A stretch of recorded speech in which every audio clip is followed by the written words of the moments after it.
जी हाँ दोस्तों, नेपाल की सरकार के साथ मिलकर जो चीन की गोदी में बैठे थे, जो सच सुनकर हमें गाली देते थे, उन्हें आज देखना चाहिए कि कैसे नेपाल की जनता सड़कों पर उतर आई है और बोल रही है कि मोदी जी हमें बचा लो वरना नेपाल तो गया।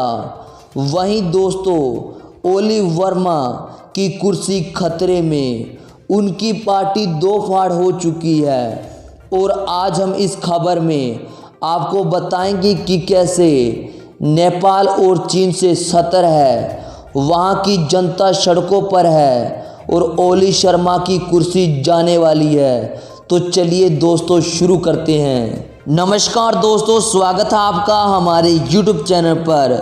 जी हाँ दोस्तों, नेपाल की जनता नेपाल को लेकर अब सड़कों पर सच ज़्यादा दिन तक छिपता नहीं।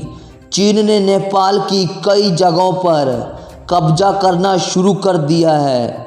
लगभग 11 गांवों पर कब्जा कर लिया गया है, जिसे देखकर नेपाल की यह बात जनता में फैल गई और इसीलिए वहां की जनता सड़कों पर उतर आई है।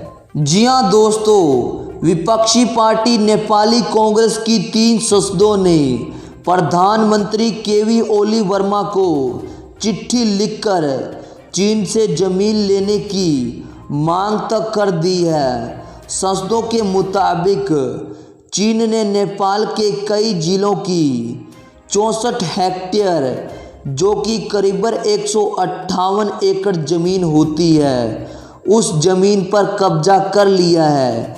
इनमें हुमाला, सिंधुपाल चौक, गोरखा, रसुआ जिले भी शामिल हैं। हम लगातार बता रहे थे, कह रहे थे, पर लोग सरकार की कठपुतली बने कुछ लोग हमें गाली दे रहे थे।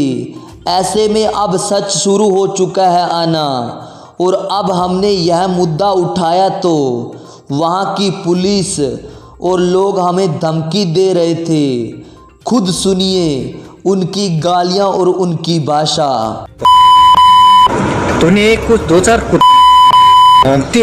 भौंका हुआ तो टीवी वीडियो शेयर किया था और उसमें से कुछ कुत्ते ने ये भी बोला था कि नेपाल के पास औकात क्या है, नेपाल को हम जड़ से मिटा देंगे। लेकिन अब आपको दिखाते हैं नेपाल की संसद में क्या कह रहे हैं सांसद।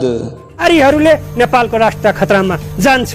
त्यसकारण नेपालको राष्ट्रलाई बचाउनको निमित्त बिहार र यूपी सँगको जुन मधेसीहरूको वैवाहिक सम्बन्ध छ त्यसलाई प्रकारान्तरले बिस्तारै बिस्तारै तर योजनाबद्ध व्यवस्थित ढङ्गले फाल्नुपर्छ, तोड्नुपर्छ, समाप्त गर्नुपर्छ भन्ने नेकपाको मानसिकता।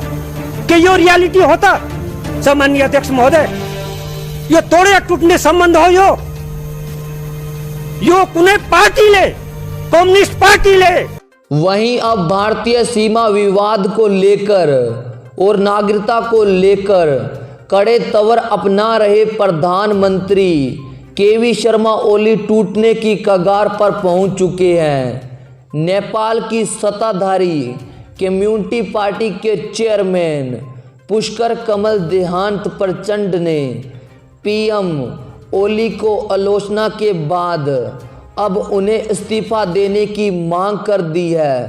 प्रचंड ने ओली को चेतावनी देते हुए कहा है कि अगर पीएम ने इस्तीफा नहीं दिया तो वह पार्टी को तोड़ देंगे।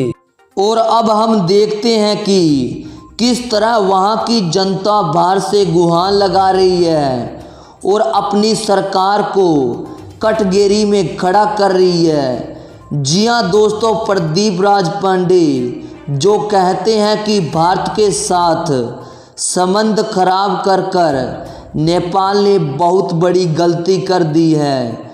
चीन से खुद को बचा लो, अभी भी भारत से क्षमा मांग लो, वह हमारी मदद जरूर करेगा।